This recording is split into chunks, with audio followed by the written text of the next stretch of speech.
Nadia et Demba s'étaient rencontrés lors de leur jeunesse dans le village de Yamoussoukro. Elle se souvenait encore de la première fois qu'il l'avait regardée. Elle, discrète et sérieuse, lui, un homme charmant, avec son rire résonnant et ses yeux pétillants.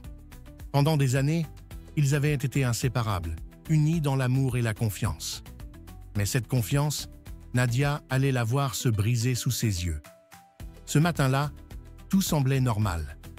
Nadia préparait le petit déjeuner comme à son habitude, tandis que Demba se préparait pour son travail dans la ferme. Mais ce jour-là, un malaise étrange s'installa dans l'air. Nadia avait remarqué des changements subtils dans le comportement de son mari. Des silences longs, des regards fuyants et une froideur inhabituelle. Puis, la vérité éclata. Nadia se rendit un jour au marché avec son amie Aminata, et en discutant, elle entendit des murmures, des rumeurs qui la frappèrent comme un coup de poignard. « Demba a été vu avec Sira, ton ami d'enfance, dans la forêt près du village. Il lui parlait tendrement. » Ces mots résonnèrent dans sa tête, des échos douloureux qu'elle n'arrivait pas à ignorer. Le lendemain, alors que Demba rentrait tard, Nadia décida de confronter son mari. Le silence pesait lourd dans la pièce, et une tension palpable se faisait sentir. Ses mains tremblaient lorsqu'elle lui demanda « Demba, dis-moi que c'est faux.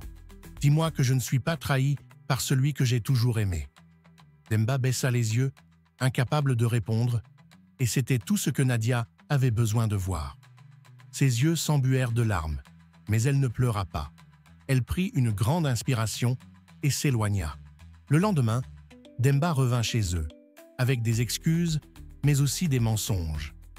Nadia le regarda froidement, mais en elle, quelque chose changea. Elle était dévastée, oui, mais plus forte que jamais. Elle savait maintenant que le plus grand mensonge n'était pas celui de Demba, mais celui qu'elle s'était raconté sur l'amour qu'elle pensait être éternel.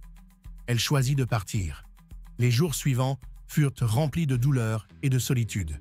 Elle s'enferma dans son travail et dans ses réflexions, cherchant à comprendre comment tout avait pu se gâter si vite. Les moments de tendresse avec Demba s'étaient transformés en des souvenirs lointains et flous. Elle se souvint des nuits passées à rire ensemble, des promesses faites sous les étoiles.